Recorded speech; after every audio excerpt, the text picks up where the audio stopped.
Welcome to the Real Estate Syndication Show. Whether you are a seasoned investor or building a new real estate business, this is the show for you. Whitney Sewell talks to top experts in the business. Our goal is to help you master real estate syndication. And now your host, Whitney Sewell.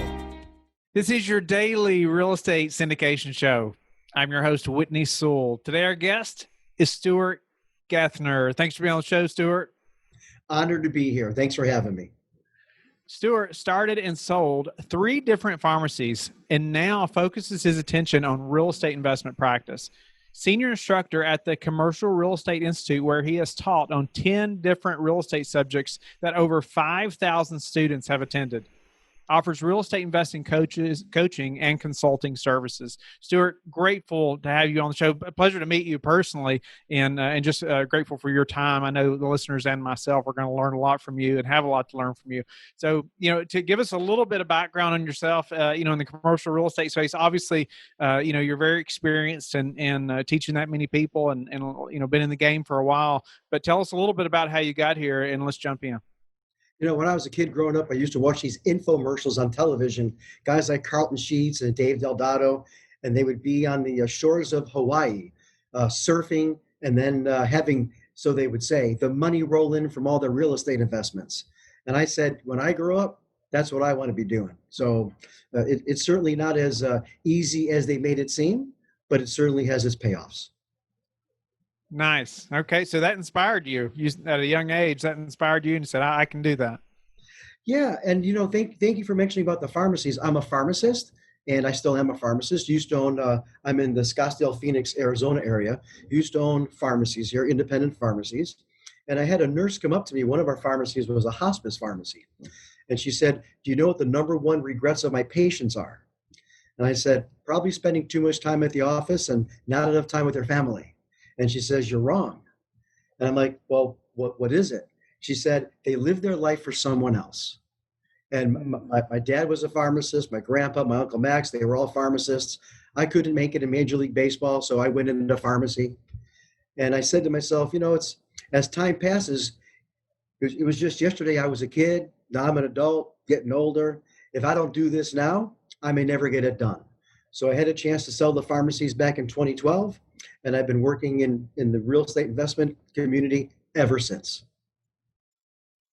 Okay, so 2012, you made that decision. I'm going to go do this. That's probably a pretty good time to go do it. What gave you the confidence to be able to jump into real estate and to sell? The practice. You obviously that you didn't make that happen overnight. I know that took a lot of work, right? And you decided to sell that. Right. I had been an instructor for the Rio Salado College out here for the pharmacy technician program. And I started doing a little dabbling and investing in real estate myself. And I was doing residential real estate. And I liked the concept from commercial real estate on triple net leases, where the tenant pays for the taxes, the repairs, all the other things that go with. And so I kind of invented in our neck of the woods, the lease option strategy using a triple net lease with tenants. And from there, it really escalated. I would have people put money down to do a lease option. And I'm sure you've heard this story before. Most of them move on. They don't exercise their option to buy. And so I was able to do that 2 or 3 times with just one property. And I realized in order to scale, we want to make sure that we can have all the pieces in place. And what really intrigued me was commercial real estate, because you can continue to buy single family, and I did that. But it's so much easier to have all your homes, if you will, under one roof, like an apartment complex, than it is to just driving all across town to different neighborhoods to check on your various properties. Wow. Okay, so you teach 10 different subjects at the Commercial Real Estate Institute. What are a couple of the subjects that are most attended by students? How to buy property out of foreclosure, pre-foreclosure, foreclosure. In the real estate school, we have a lot of beginners. So we have a beginner series program that I teach as well. How to buy property in bankruptcy. I was teaching how to buy property in short sales before short sales became a household name many years ago. So there's a lot of different strategies that I taught.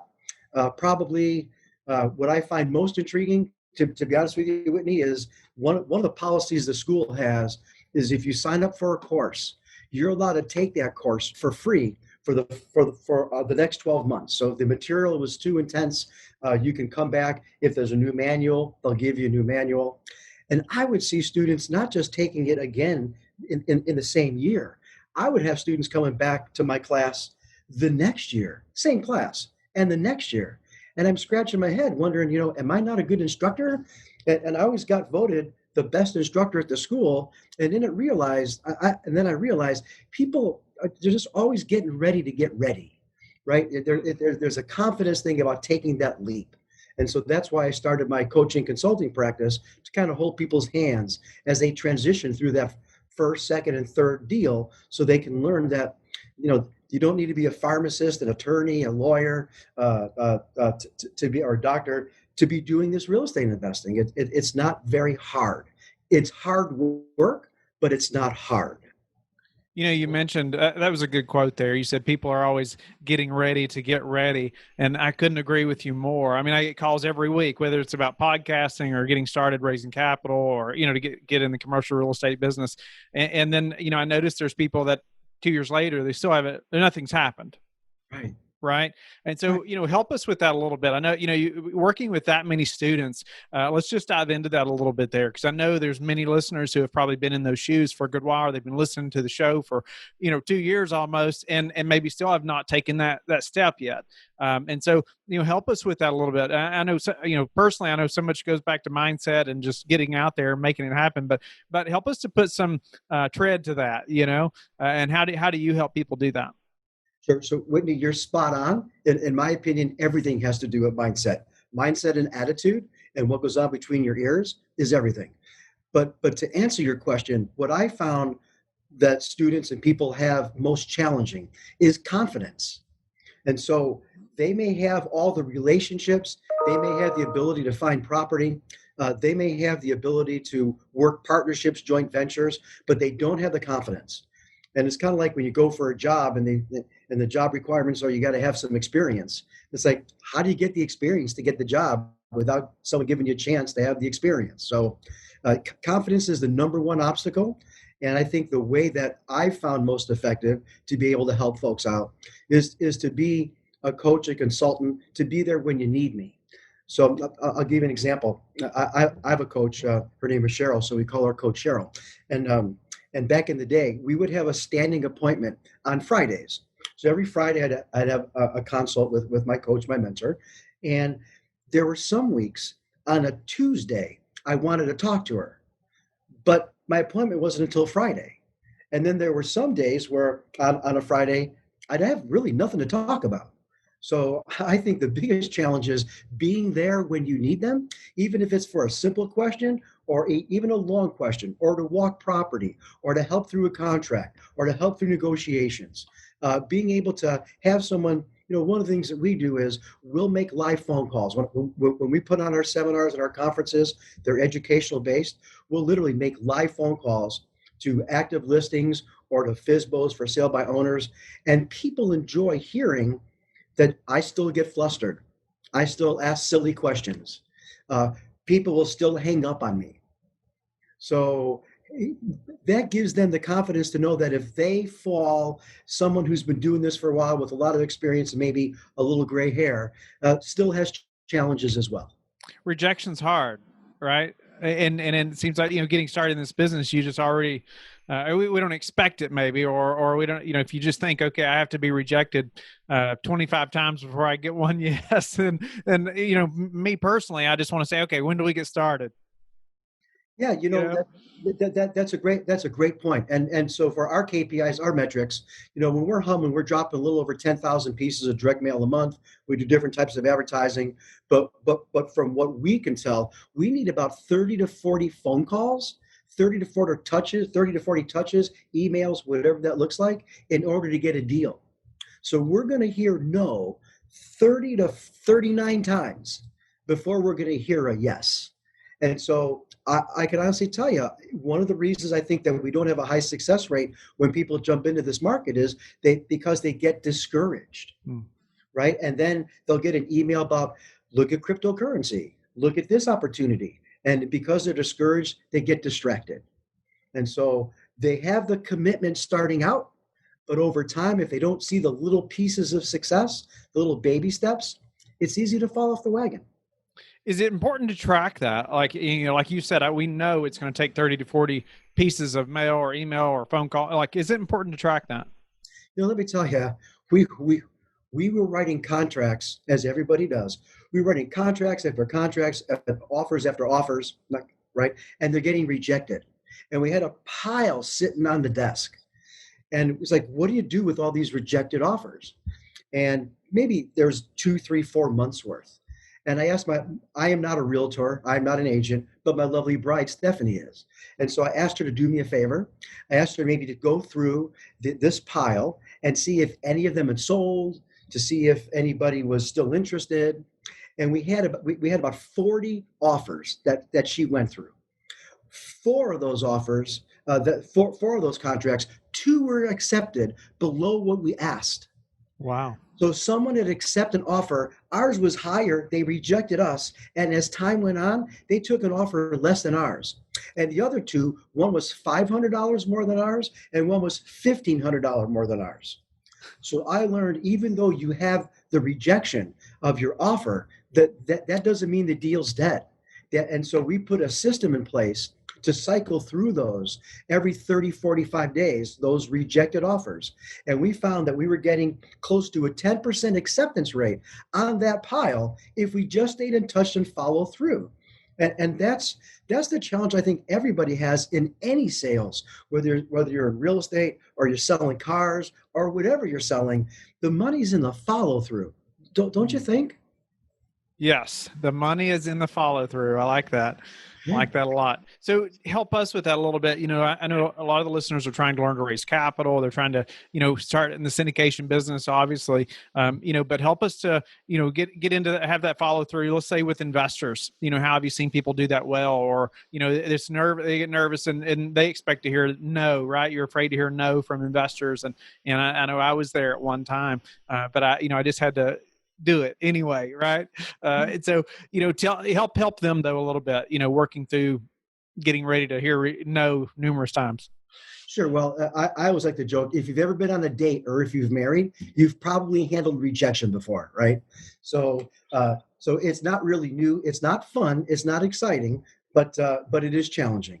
And especially when you're going to try to ask somebody for money, when you're going to try to raise capital, raise money, and use OPM, other people's money, it can be challenging. And so the advice that I give my clients is we start with a transaction. We start with a deal. So we can ask people, hey, would you be interested in investing with me if I found something? A lot of people say, yeah, when you get something, let me know. And so most investors at the end of the day, they all want to see something on paper or on a spreadsheet or whatever that looks like. So you can put a beautiful brochure together. We're buying a 70-unit apartment complex down in Tucson. All we have is a bland spreadsheet. And we send that off to the investors. They want to see the numbers. So you have to know your numbers, and you have to be comfortable knowing your numbers, whether it's what percent vacancy, how much does it cost to turn over a 2-bedroom, 1-bath apartment. You have to get comfortable with that. And that only comes with time. And trust me, I still make mistakes. So you're going to make mistakes. Nothing's ever note perfect the first time you write your song. But at the end of the day, what I found with the investors that I work with, and I've said this to our classes, we offer at no charge to read your business plan. So if you have a business plan, I also had instruct for the local RIA. I have 12 online classes for the national RIA. Read your business plan. Of all the hundreds or thousands of business plans I've ever read, not one of them ends with, I'm going to get divorced and I'm going to lose everything. Not one of them ends with, my partner's going to drain the bank account and I'm going to have to go bankrupt. They all have happy endings. Every plan I've ever read has a happy ending, and we know that doesn't always happen, right? Nothing ever goes according to plan, but you wouldn't know it if you didn't have a plan. So the investor ultimately, because he or she knows that what's on paper may not come to fruition, ultimately they're investing in you. They're investing in your ability to, because when everything goes right, if you're steering a ship on the ocean and it's smooth sailing, anybody can steer the ship. It's when the storms come, right? That's when we want the experience, the knowledge, the wisdom, someone who's going to roll up their sleeves and get in there and work to fix it. So the advice to the students is, and to your audience is, to create some type of spreadsheet when you have, and even if it's a fictitious one, you just want to start getting to know the numbers, whether you're going into syndication for apartments or commercial strip malls, whatever that looks like. You need to know your numbers of maintenance, repairs, and be comfortable talking about it. And I'll tell you, the first time you talk about it, when I sold my pharmacies, that day I was on my way to our local RIA meeting. And whenever anybody would ask me, what do you do? I would say, I'm a pharmacist, I own pharmacies, I do real estate on the side. I couldn't say that anymore. I had just sold my pharmacies. So now the next words out of my mouth when someone asked me, what do you do? They were uncomfortable. I really didn't know what or how to say it.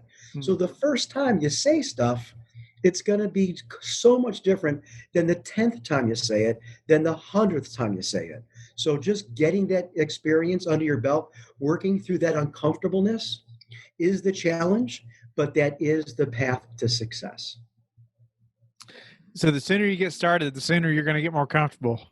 Absolutely. Right? Yeah, right. And there's I'm sure you've heard this, there's two great times to invest in real estate. The first time was 20 years ago, and the second time, right now. That's right. That is right.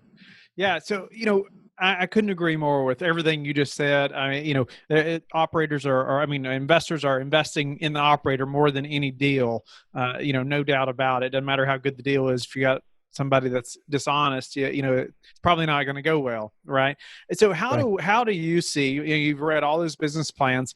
What do you see in a business plan that helps portray that honesty, and that, hey, we're a company that's trying to do it on the as most up and up as possible, and that we're somebody that's going to be, standing strong and as we can in that storm, and and help, have our investors, first, in our mind. How do you see that portrayed in business plans the best?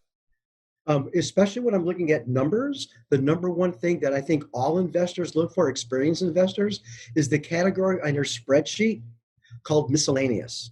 In other words, I need to put money in a miscellaneous category that I have no idea what I'm going to need it for, but I know that I'm missing something. They say you never get hit by the bus you see coming. And so I've put business plans together, and there's always something that comes up. If we're doing development, there may be a boulder in the ground that we didn't know was there, and now we got to hire a crane to get it out. I didn't know it was there. So all experienced investors, when they look at your numbers, they want to see a category called miscellaneous. And the answer is, I don't know what that's going to be used for, but I know I'm going to need it. And if you like the numbers with the miscellaneous category, if I don't have to use it, then you're going to love my deal. Yeah. So just like a reserve budget, just in case, emergency fund type. Exactly. Okay. No, I love that. We're really big on having a big reserve budget we're not, excuse me for better words, but just ignorant enough to think that we know everything, right? So. Well, yeah, and stuff never ceases to amaze me, right? Yeah, that's right. Well, Stuart, what's been the hardest part of the syndication process, commercial real estate business for you? Oh, it's challenging jumping through the hoops with the SEC. It's challenging jumping through the hoops with the attorneys. Sometimes it's a hurry up and wait mentality. We got some paperwork, we got some questions, they've got some questions. Hurry up, fill this out. So you stop what you're doing, and it's nothing that's simple. You got to either go back and get previous tax returns or type a letter of explanation or whatever, and then you get it to them and submit it. And now it's wait. So I call it the hurry up and wait mentality. It's hurry up and get this to me, and then you got to wait. What's a creative way that either you personally or you've seen other people find investors or connect with investors? Putting on, back in the day before there was a pandemic, putting on social events, putting on educational seminars. I get invited all the time to go to Ruth Chris Steakhouse or Mastro Steakhouse for a free steak. or some nice restaurant, while they want to give me a presentation on insurance or how to deal with Social Security benefits or whatever the topic du jour might be. But for me, I'm a big Tony Robbins fan, and I've crewed a few of his events. I went to his Business Mastery, and I embrace his way of marketing, and that's marketing by education. So when we put on our monthly events or when we put our biannual events, I just think it's really cheesy to stand up on stage and go, if you buy today, I'll throw in my Ginsu knives in the back of the room. I just think that's cheesy. So I like to give educational-based seminars and conferences where you come to learn. And there's a segment of the population that will come up to me, usually about a third, and say, hey, I'd like to know more about how to work with you or how to do these. Can you coach? Can you consult with me? A third of the people will get the information that they need and be able to leave and go on their way and use it. And then a third of the people I found still scratch their heads. And like we said a little earlier, they're going to get ready, or they're going to go to the next seminar, the next conference. I think they call them conference junkies or something of that nature, where they just hop from one to the next and just they don't get it done. So I like marketing. I like finding investors. I like finding clients by education based. Now we're doing more webinars and doing more like we're doing here, more podcasts, because we have to keep our social distance, but ultimately this too shall pass. At some point, this will pass, and I look forward to getting back to meeting people one-on-one, face-to-face. What's your advice for being prepared for a downturn, or maybe a way that you were prepared before, this pandemic? I got a good friend of mine. His name is Joe Cook, and he's in his 60s, and he's been doing money, real estate, his whole career since 21. And he told me he's been in 8 downturn cycles, 8. And he looked at me one day and he said, do you know how many I was able to predict? And I was like, no. He's like, 0. So I don't think anybody saw this pandemic coming. I don't think anyone saw some of the crises that we saw 10, 12 years ago coming. Right. I think that you want to not be over leveraged. When we saw what happened 10, 12 years ago, 07, 08, 09, people were over leveraged. When your barber starts talking about investing in real estate, maybe it's the time to sit back and get back to cash. And that's what we did here. Our barber, my hairstylist, was talking about getting into real estate investing. And I remembered that nugget. When your barber starts talking about real estate investing, so my lovely bride and I, we thought we would just kind of liquidate a few other assets and sit on cash. And I think as we look forward to the Q3 and Q4 of this year, there's going to be some opportunities. I like hearing that from you. So what's the say a number one thing or something you've done recently to improve your business that we could apply to ours? Wow, there's here's a nugget that I'll share with you. I did this a little while ago, but I think it's important. When I first started, and when anybody starts a business, whenever you start, you do everything. Whether it's in real estate, you answer the phone, you take out the garbage, you raise the capital, you do the books, whatever it takes, you do. You walk the property, you write the offers, whatever that is. One of the things that I noticed that I was doing was in January, February, I would take the last 12 months of books from the bank statements, and I'd go into QuickBooks, and I would then reconcile last year's January, last year's February. And I'd enter every transaction because I wasn't really keen on keeping good books. I knew books were important, but it really wasn't a strong suit of mine. And then it dawned on me that could I do my books? Yes, I could do my books. Should I do my books was a better question. And so finding someone, even though when we grow, when we scale, we have to learn to lean on others. When we opened multiple pharmacies back in the day, and whenever we would open another pharmacy, we'd have to hire a pharmacist. And back in those days, pharmacists cost us $10,000 a month. So what happened to our income, as we opened another pharmacy, is our income went down because we had to lean on another person and bring that person in and train them. And then we were able to then eventually grow, and we would grow higher than where we were before, reach a new plateau, if you will. So I think when I look at others that struggle with scaling, they don't want to give up a lot of their tasks that they can lean on other people for, because it's like if by the time I show you how to do it, Whitney, I could have just done it myself and been done with it. So why take the time to train you? Because it's just going to be a waste of time. I can just get this done. And if you're looking to grow and scale, that's not a good attitude. We have to take the time to train others so that we can free up our time to do the most important work, finding deals, writing offers. Great advice. I've experienced it myself. Right. Great advice.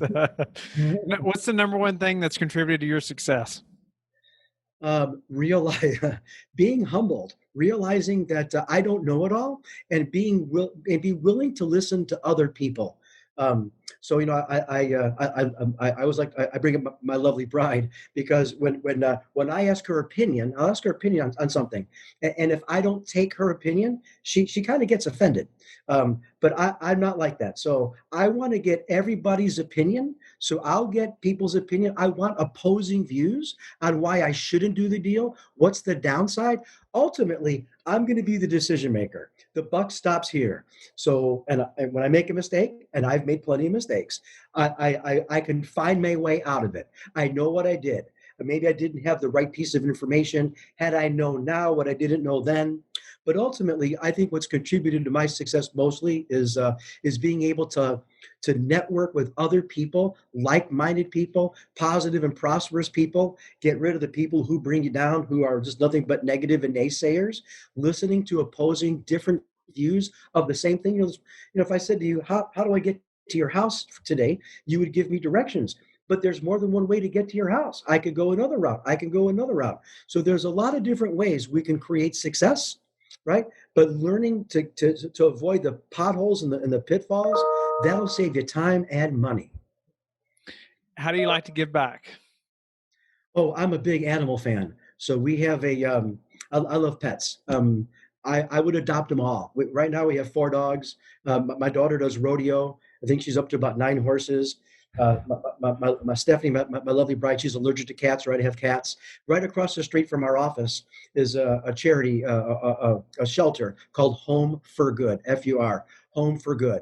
And every time we do a transaction, we take the proceeds and we donate it across the street. So I love giving back, and I love helping people. So I know you're going to put my contact information up. So if people want to have a conversation with me, my goal whenever I sit down with someone is, even if I've never see them again ever, that they left that conversation better than when they came into it. So I love pets. I love helping people. And at the end of the day, it's not really about how much money you make. The legacy is really how many people have you helped.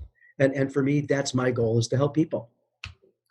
Love that, Stuart. I appreciate your desire to give back, and I'm grateful for your time today. I mean, you've talked about lots of things just in a short time here, and I'm grateful. I mean, whether it's from the mindset, to having confidence, to dealing with rejections, to knowing how to present something to investors, and tracking that, and just being ready for that no, right, and understanding those numbers and why it's important. Business plan, and even how you all have been successful finding investors through social events and education, and so grateful for that, Stuart. Tell the listeners how they can get in touch with you and learn more about you.